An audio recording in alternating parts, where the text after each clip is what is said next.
Coming to you from Annapolis, Maryland, home of the U.S. Naval Academy, the sailing capital of the world, home of the world's largest crab feast, and 4 signers of the Declaration of Independence.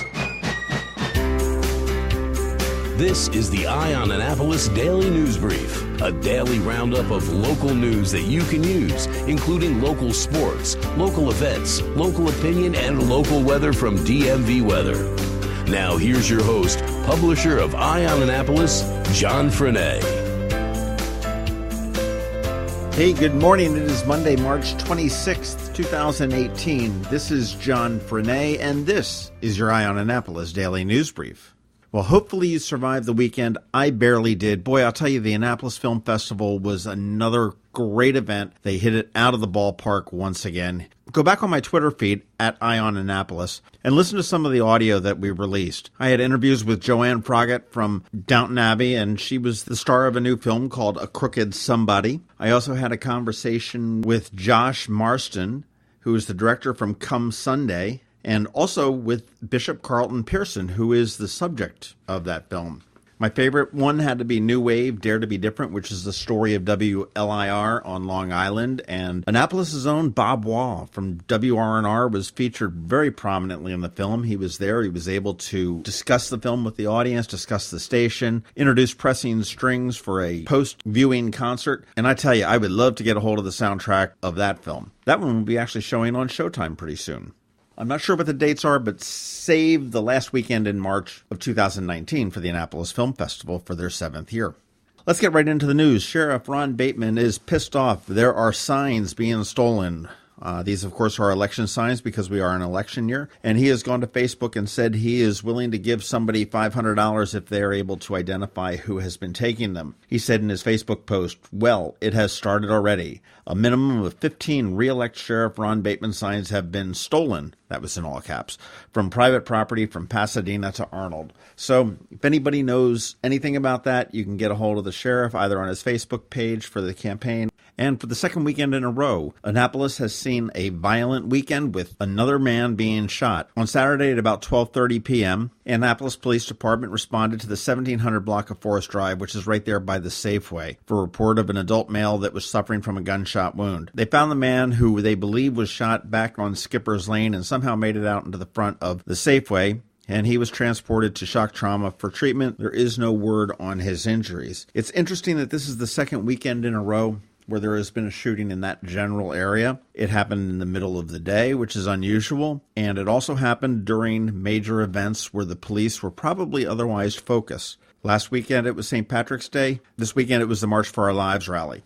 Speaking of that rally, what a gigantic spectacle that was. Thousands upon thousands turned out to demand stricter gun control laws from our local and federal lawmakers. They gathered at Lawyers Mall. There was a series of speeches and rally cries. And when that was all over, they marched down to City Dock down Main Street. Paul Gillespie, one of the 2 remaining photographers for the Capitol, sent out a tweet with a photograph of the throngs of people coming down Main Street. And he said, "In my 18 years at Cap Gaza News, I've never seen more people marching in Annapolis than today's March for Our Lives Annapolis event. Seems like they just keep coming down Main Street." And I do concur with Paul.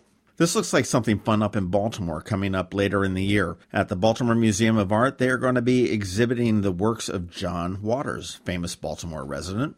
The exhibit's going to open up in October and run through early 2019, and it's going to be called John Waters' Indecent Exposure, which is totally apropos for Waters. It's going to feature more than 160 photographs, sculptures, sound works, and video he has created since the early 90s. And Waters, as everyone knows, is probably best known for the movies Hairspray and Crybaby. Over on the Maryland Crabs podcast, we are trying to talk with Waters as well, so stay tuned. We may be having something with him fairly soon. At the other end of the Baltimore-Washington Parkway, in Washington, D.C., the cherry blossoms have been pushed back to the week of April 8th for their peak bloom. Peak bloom's defined when 70% of the Yoshino cherry trees are in bloom, and spokesman for the National Mall, Mike Litterst, said, "With the continued cold temperatures we're experiencing and a little snow, it doesn't help either. We're now looking peak bloom occurring sometime between April 8th and April 12th. Historically, that puts it about 5 days after the average peak bloom date, which is April 3rd.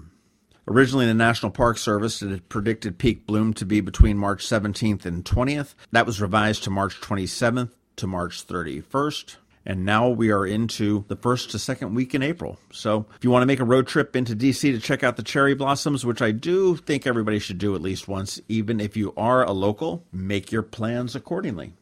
That's going to do it for the news. Hang tight. We've got George Young with DMV Weather with your local weather forecast right after Sean O'Neill. I'm Sean O'Neill, your local RBC Wealth Management advisor. When you choose to work with me, you'll have access to a worldwide network of financial products and services only available from a leading global institution. RBC's international reputation for physical strength and stability, world-class capabilities, and corporate values is unique in the financial services industry. I also recognize the importance of reinvesting in the communities in which we live and work, and I'm committed to serving my clients by building long-term relationships based on trust, integrity, and confidence. I look forward to helping you with your wealth management needs. Call me, Sean O'Neill, today at 410-573-6723 for a complimentary consultation. RBC Wealth Management, a division of RBC Capital Markets, LLC. Member NYSE, FINRA, and SIPC. This is Maryland. The weather can be nearly unpredictable. We've got George Young from DMV Weather in Annapolis to sort it all out. Hey everyone, this is George with DMV Weather, and this is your Eye on Annapolis forecast for Monday, March 26th. Well, we steer clear of the Saturday snowstorm that dropped many inches of snow off to the southwest of Annapolis in southwestern Virginia and parts of West Virginia and North Carolina. And we only had a few flurries and brief snow showers yesterday. And given the forecast for much of the upcoming week, sun in upper 40s to lower 50s today and tomorrow, followed by 50s Wednesday and upper 50s or even 60s Thursday and Friday, it looks like we might just actually be done with winter once and for all, although there is likely to be at least one more good shot of cold air in the first half of April, based on current models showing tons of cold air close by in Canada. So enjoy this more spring-like weather this week, despite it still being a bit cool today and tomorrow, because when Thursday rolls around, it'll be opening day for the Baltimore Orioles at Camden Yards and maybe 60-plus degrees, so all is well in the world, right? This is George Young of DMV Weather, and that's it for us today. Make it a great week out there, and remember, whatever the weather outside, have fun and be safe.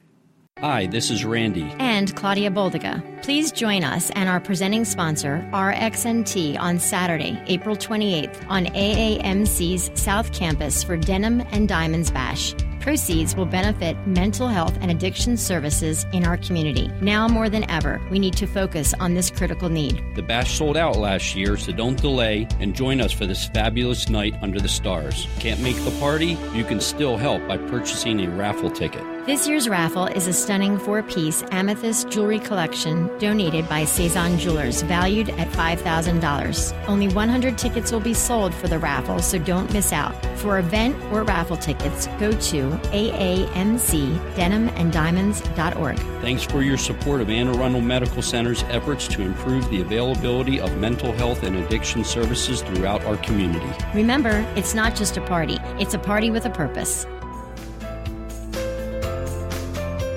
Thanks for listening to the Eye on Annapolis Daily News Brief. If you like what you heard, make sure to tell your friends and colleagues about it. And also tell them about our website, eyeonannapolis.net, where you can find much more. Be sure to check out our other weekly podcast, The Maryland Crabs. This podcast comes to you every Monday through Friday at 7 a.m. Thanks for listening, and we'll see you next time.